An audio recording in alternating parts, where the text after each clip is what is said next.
with you after what ended up to be a tough week for the fellas last week. Very bad week. Very bad week. Tough week, but we'll get through it. Mostly because who gives a shit? We'll just try it again this week. I like that attitude. Yeah, I mean, let's go. How you doing tonight? Doing better.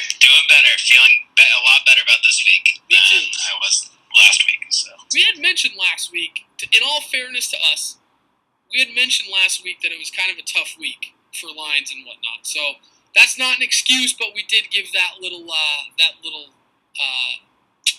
I don't know, tidbit, I guess. yeah, rule number 76: no excuses. Play like a champion.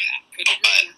we just gotta move through it. Yeah, so we're going to have a big bounce back this week. I can feel it. Last week sucked, and I let off. So we're going to turn it over to you. So we're just flip flopping. Got it. I'm a superstitious guy. So All right. Well, let's start off with my first play, which is West Virginia over Oklahoma State. West Virginia's getting 7.5 points this week, and they're at home. do you think West Virginia's going to win that football game? Do I think they'll win that game? Yes. They have a very good shot at winning. I agree. So I love Oklahoma State. I think they have all the makeup to win the Big 12, but I don't know. They kind of scare me not to do it. By the way, I picked them to win the national championship this year. That was my kind of bet of the year for the national championship. Well, first of all, they've got a really good chance of finishing in second in the Big 12. Because of the Frogs. Because when you've got a powerhouse like the Frogs, you're not just going to waltz around the Big 12 and win the Big 12. We'll get into that later. But this is going to be an interesting game because I'm a big believer in Will Grier. Not a lot of people are. And plus, I think David Sills is a guy that you don't hear nearly as much about as you should.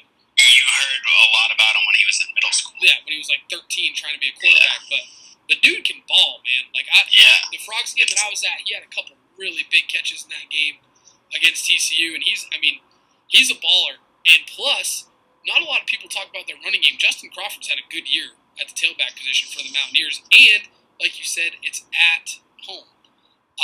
If I'm the Cowboys, I'm on upset alert this week for sure. Yeah, and I mean 7.5 is a pretty big spread for one of those games, and the hook is important in that game. It's those Big 12 shootouts that just go back and forth, but they keep within a touchdown the entire game. Getting that hook there with that half, that's huge. That's what did me in. Yeah.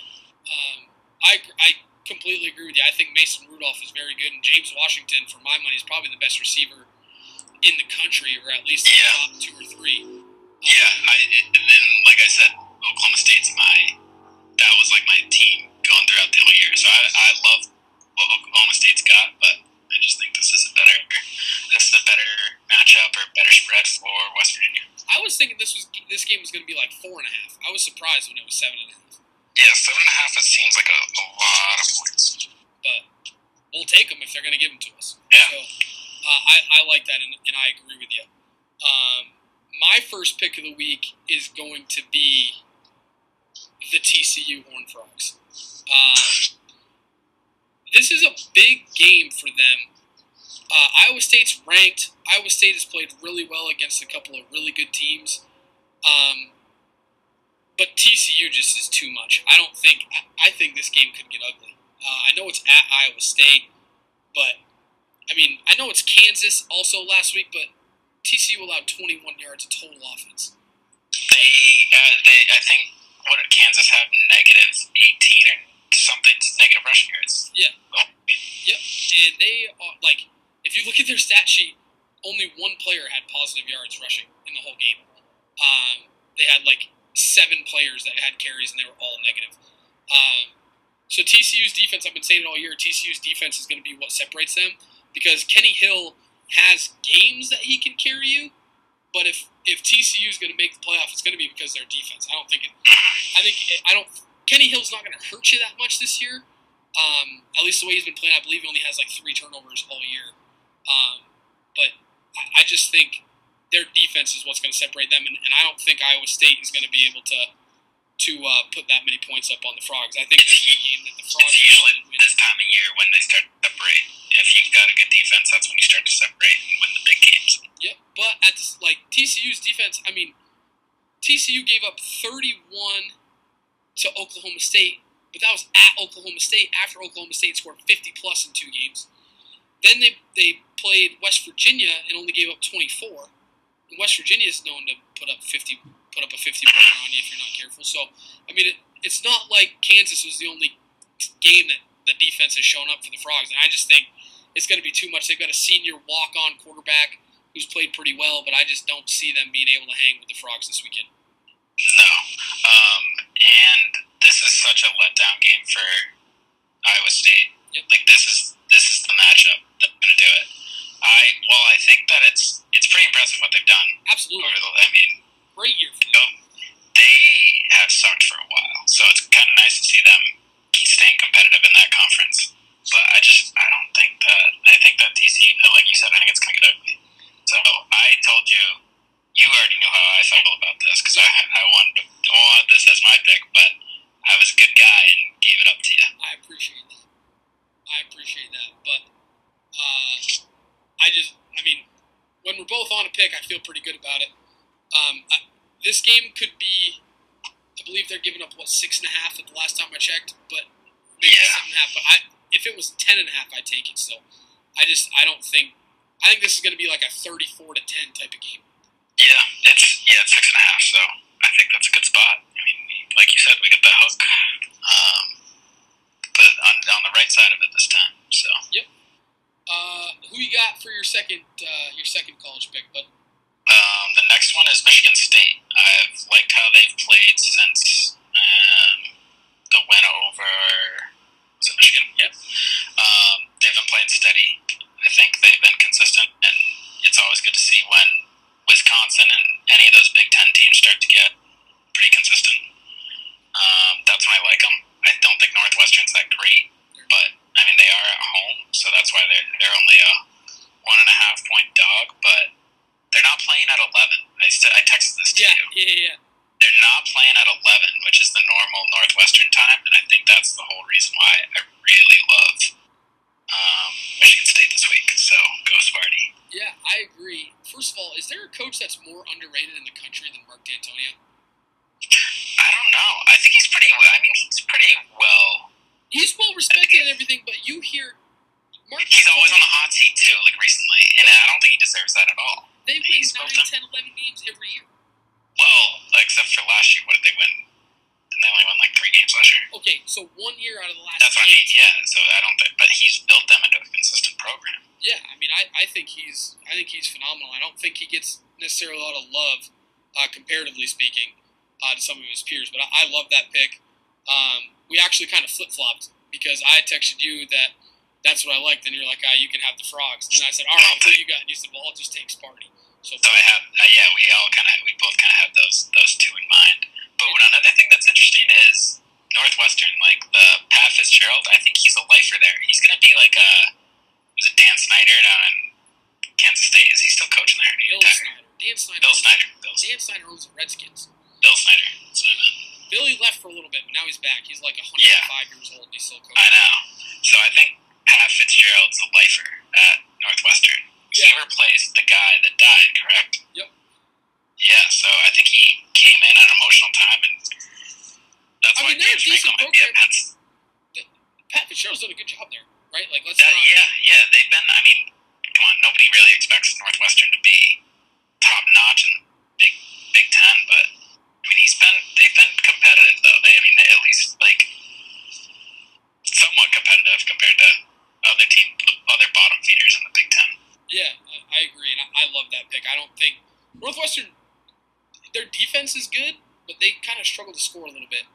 And I think Michigan State does it too, but I think this game could be like a 21-10, 17-10, something like that. Yeah, I just think that they're both have the similar makeup, and then Michigan State's just better at it. So agreed. So we're both on TCU. We're both on Michigan State. My next pick is, I'm going to be honest with you folks, it's a little bit emotional for me because I cannot stand Ohio State. So you also cannot stand USC. USC, and last week fucking proved it. You get blown out by Notre Dame. Are you kidding me? But Notre Dame 6-1 against the spread this year. There are 3 teams that I hope lose. 4 teams actually that I hope lose every single game in every single sport ever. Florida State, Oklahoma, USC, and Ohio State. I'm a U guy, so that's why Florida State. I don't really have a good reason for Oklahoma, to be honest with you. And I have a great reason for Ohio State. They took the ring right off of Miami's finger back when Maurice Claret was running around being an idiot. If none of you have seen it, seriously, Google it. Worst pass interference call in the history of football by a mile. It is so bad. I don't know if you've ever seen that play, but, look it up. It's terrible. So that's why I hate Ohio State, and I hate Urban Meyer. I don't really know why. I remember watching that Tostitos Fiesta Bowl, correct? Yep. Yeah. But anyway, I just rambled for a long time about that. But I hate Ohio State. I think Penn State's better than Ohio State. I don't care. This game can be played on Mars. Give me Saquon Barkley. Give me the Nittany Lions. That's. I mean, the fact that Penn State's getting 6.5. Last I looked. Yeah, I mean they're clearly the better team, and the only thing that scares me though is they have struggled in the shoe. They have done. I think they're 2-9, 2-9 in their last 11. They've never had Saquon Barkley though. This is also true. So, and they also haven't had the greatest of teams recently with all this controversy and throughout that mess. So also interesting scheduling. Wouldn't you think that this would be a night game? Yeah, it's really weird that it's an afternoon. I would like picturing that being a night game. I saw that and I'm like, oh, that'll be a good one. By the way, there's a couple of great games this week. Let's continue on about Penn State, but I mean, I don't mind the play at all. They've got the best player in the country on their team, and he's going to score every single game. Watch, he probably won't score now. I just jinxed him, but he'll find a way to score. But the other thing is, Penn State's defense is better than people give it credit for too. Yeah, they showed it last week. So they're definitely underrated in that regard. We talk about it every week. It feels like in a game like this, that's going to be close, right? Either way, even if Penn State wins, they're not going to blow them out. Ohio State, I don't think, can blow out Penn State. I just think Penn State can score too much to get blown out. And you're going to give me almost a touchdown to the better team? I think it's kind of a no-brainer, honestly. Yeah, I'm not I don't saying have no problem with this play. I'm not saying it's like a guarantee or to bet the house on it, but I'm just saying it from a gambling standpoint. If it's going to be a close game and the better team is getting points, why would you not take it? Yeah. It's just being on the road in college football is definitely a huge factor. It is, but when you have, in my opinion, the better quarterback and the best player in the country, I'm not a big JT Barrett guy. His numbers against teams like Rutgers and Maryland are really good, and his numbers against Michigan State, Ohio State, Iowa are not good. Ohio State. I meant Michigan State and Michigan. He plays for Ohio State, obviously. His numbers against the good teams aren't very good. No, yeah. I feel like every year I see JT Barrett go off week 1 and 2, and then we just don't hear about him that much. Also, Penn State, unless he gets a DUI or something like that. Ohio State plays a horrible out-of-conference schedule. This year and last year they played Oklahoma, but other than that, they kind of shoot themselves in the foot with that. They play a terrible. I mean, Oklahoma's a big game to have, but why would you? If you're a team like that, why would you not schedule a lower tier Power 5 team rather than some of these freaking pansies they beat up on?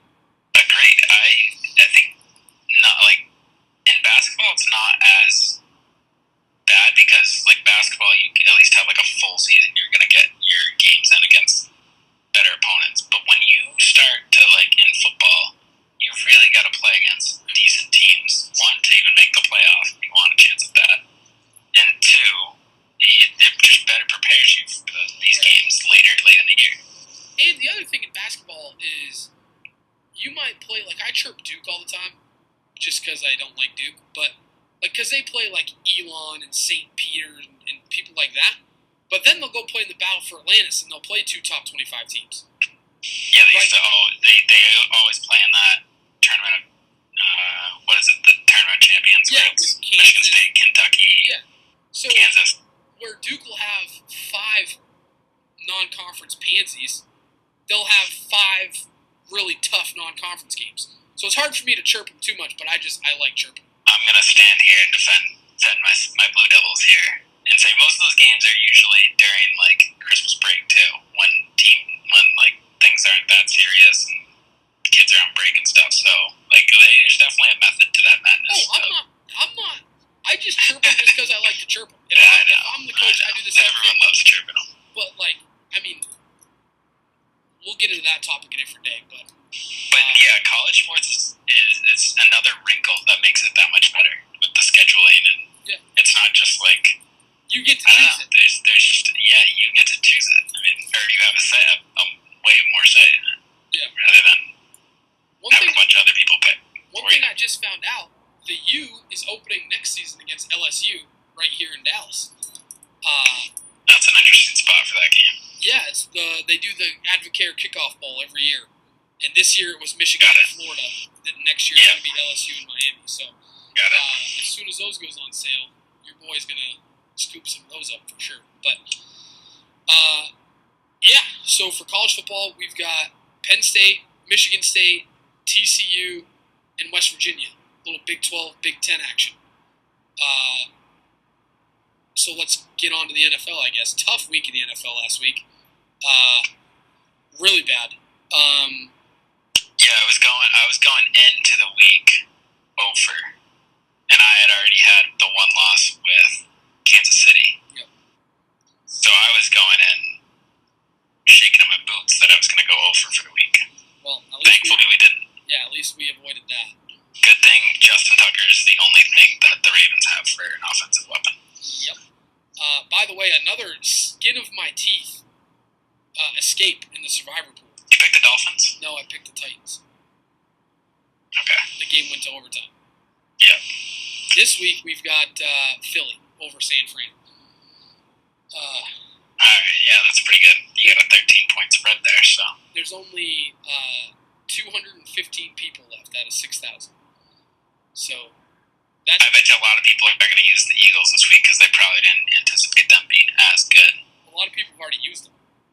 Really? Yeah, I guess week 4, week 3, they probably used them, yeah. I was looking at it. A lot of people have used the Eagles and a lot of people have used the Vikings, who play the Browns this week, which is big for me. But even so, I'm a huge Browns fan.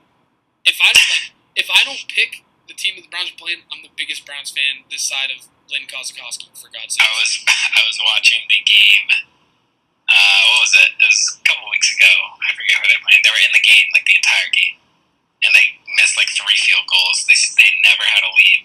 Yeah, all season we were just rooting for the Browns. Just team to get the lead. Because if I pick a team that doesn't play the Browns, and the Browns win, you know that's going to take out most of the thing. Yeah. What people are doing right now is they're picking whoever's playing the 49ers and whoever's playing the Browns. Yeah, just based off record, which is a dumb move. However, it's played off pretty well. Yeah, I mean, I've done that a couple times. Last week, I had the Titans this week just because they were playing the Browns, and the Eagles, like I said last week, I think the Eagles are going to be in the Super Bowl for the NFC, so that's like an easy pick in my opinion. I might have considered taking them no matter who they were playing this week, coming off a big win against Washington. But anyway, I've got the Eagles in the survivor pool this week, and that would be good if they could win. So, let's hope that happens. But my first play for the week, actually, you go first. We're going to stick with that. You go first. All right, I'm going with the Colts as a double-digit dog against the Bengals. Got a little stat for you. Since 2003, double-digit dogs coming off a double-digit loss are 106, 83, and 4. So 56%. It's pretty good. So I'll take those odds. And the Colts and Niners are both meet that criteria this week. Yep. Well, let's hope the Niners don't have that happen. Well, Yeah, for it. they just can't win. But I could not love this pick anymore. As I've said, I'm a huge Jacoby Brissett guy. I just think he's legit, and I don't think that this game is going to. I think this game is not. I think this is going to be a very close game. In fact, I think the Colts could win this thing outright. Yeah, wouldn't surprise me. The Bengals just haven't. It's funny because everyone thinks Bengals Steelers every year in that AFC North, and then the Ravens too, and then obviously the Browns. But the Ravens are no good anymore, and everyone's like, oh, the Bengals will probably compete with the Steelers, but things have changed in the NFL landscape. I think a little bit. Now it's starting to turn. Have you watched the Bengals game this year? Yeah, they're not that consistent on offense, and they're kind of pretty conservative. I mean, unless they sling it down the field to AJ Green, they don't utilize their weapons very well. Dude, Andy Dalton doesn't look anywhere else besides AJ Green. Yeah. He's got Eifert, and he's got the fact that he has Giovanni and Jeremy Hill. I mean, Jeremy Hill has regressed a lot since that rookie season, but and Joe the fact Mixon. that Giovanni could be a very dangerous weapon out of that backfield, and they don't use him nearly as enough as they should. And they have Joe Mixon now too. Yeah. Also, how good would Giovanni Bernard look in a Patriots uniform? Very good, but he'd go along with the three other running backs that play the same style of football as him. No, I know, but I've been on that train for a couple of years, and I just want to get that out there. But yeah, he's also a Tar Heel, so I can't fully love that. I mean, go Heels. But anyway, I'm like I said, I think the Colts could win this game outright. So if you're going to give me double-digit points, for sure, I'll take it. I'm not a big Bengals guy. I don't think they're very good. No, I'm off.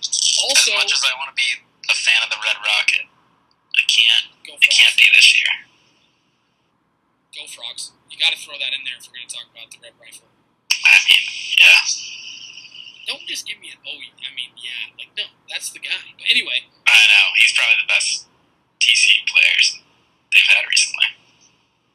Well, yeah. I mean, the best ever was Lane Tomlinson, which pains me that I can't stand that guy. But he's my least favorite football player of all time, and it's not close.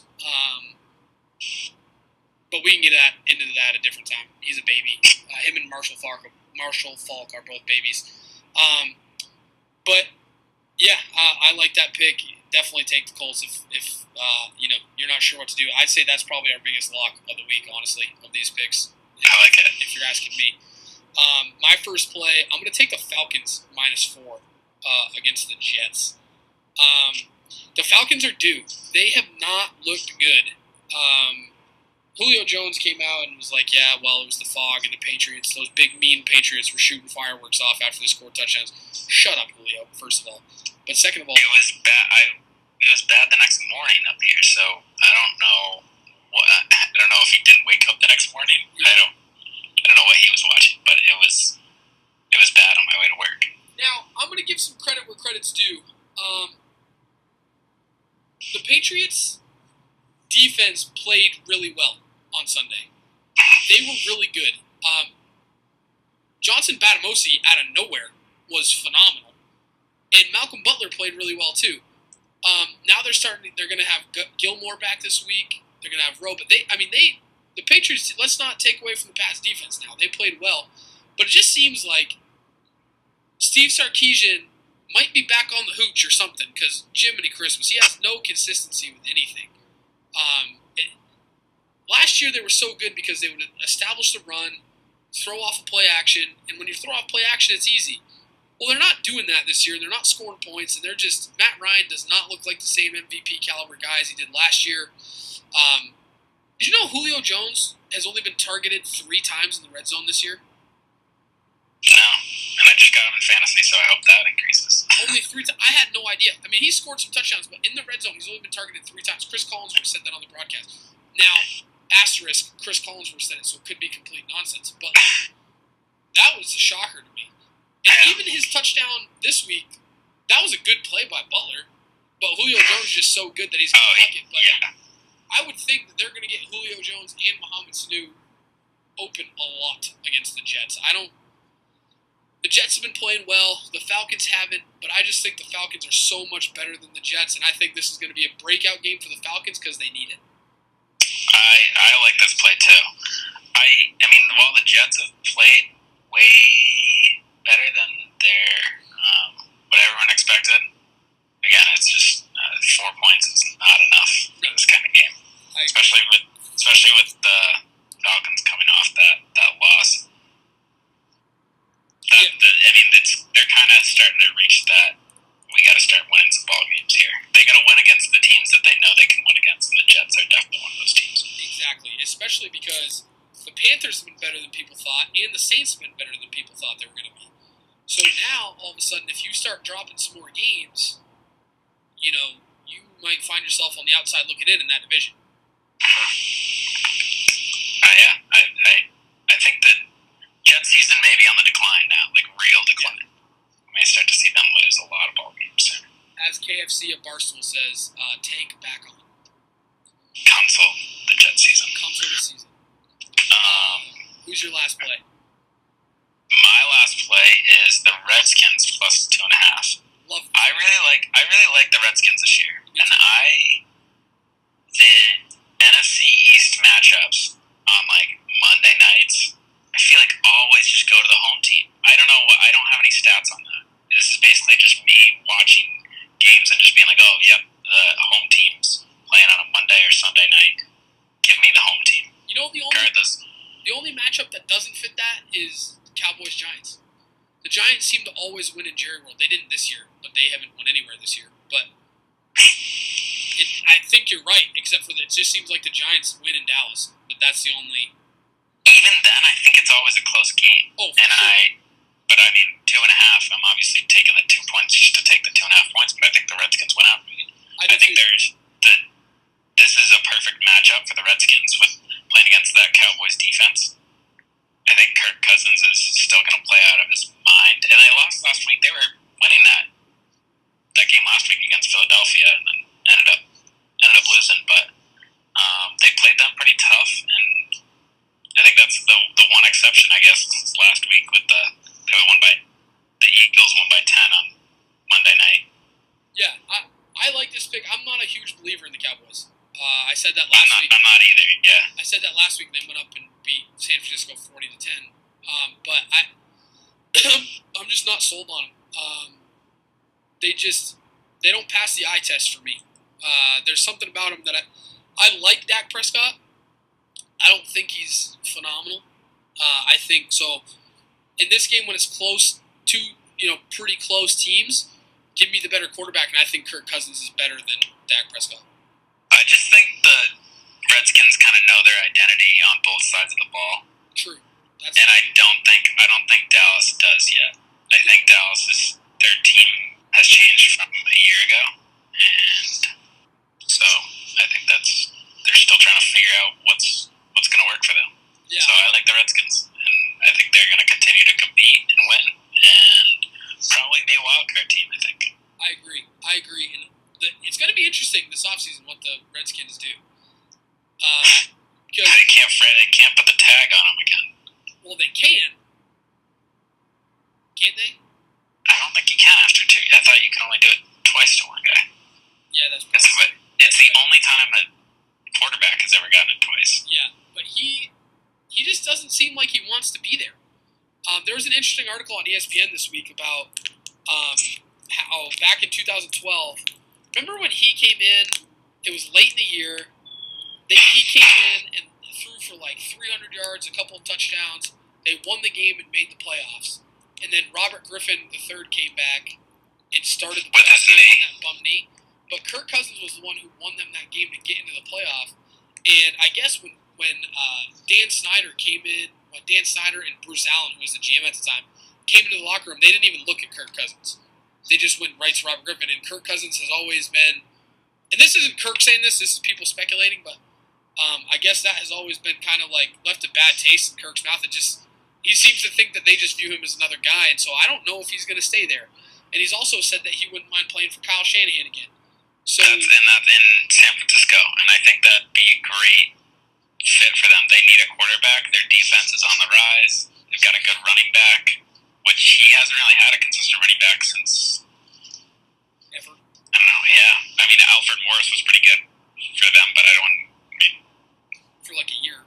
Yeah, so I think Carlos Hyde is definitely better than Alfred Morris. But then I mean, because the Niners are gonna have a high pick, would the Niners rather draft a rookie that they think they're gonna? No, I don't think so. You've got a young team like them. I mean, Brian Hoyer or Beathard could be a decent backup. I don't think you waste your pick. This is supposed to be like the year of the quarterback. There's been a lot of uncertainty with a lot of these quarterbacks so far. I agree. What I would do is I would trade down and I'd stockpile more picks. Yeah. Or get defense. That too. If you can always get better on that side of the football, you do it. Yeah, it's just going to be. I mean, we don't need to go down that wormhole anymore, but I think that's going to be an interesting situation this offseason. My last pick. Yeah, my last pick for the day. We are going to go with the Houston Texans plus 5.5 against the Seahawks. This is the only one I didn't really like out of all your plays. This is the one that I really like because I think the Texans are going to win this game. I don't like Seattle. I'm not a huge fan of either. I mean, Russell Wilson won me a fantasy football championship. That's about all I've got for them. They haven't played great. They've been okay. And I just think Deshaun Watson's legit. And I think the way to beat Seattle is to have a mobile quarterback. Cam Newton couldn't do it, but Aaron Rodgers has done it. I'm not saying Deshaun Watson's as good as Aaron Rodgers, so before anybody says that's not my point. But I'm just saying I think Deshaun Watson has a little bit of that game in him where he can move around and extend plays and make it hard for that defense to play him. Now, one thing that I would that does caution me a little bit about this game is to beat the Seahawks, you have to throw it on. We all know that their secondary is really good. I don't know if you've watched the Seahawks at all, like closely. They get away with the most penalties I've ever seen in my life.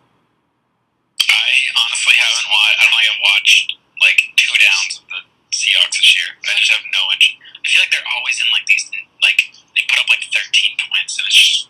They always have weird scores. They win like 26-24 and if they do put up points, they're putting up weird numbers. But so that would caution me. I mean, Richard Sherman's a really good player. Obviously, I can't stand him. I think he's a douche, but he's a really good player. But I mean, they are so physical. They get away with a lot of grabbing and holding and tugging and pushing, and that would concern me a little bit about a young team. But I really think the Texans are going to be able to score more than people think, and I'm not a huge believer in the Seahawks offense. So I just think this is going to be close. And so if you're going to give me 5.5, if it was 2.5, I probably would stay away from it. But since it's 5.5, that's kind of my rationale behind it. Not that I really need to give you any, because it's my friggin' show, and I'll pick whatever I want. But I think the Texans have a chance to beat them outright. Yeah, I just think it's going to be tough in Seattle. That's the only reason why.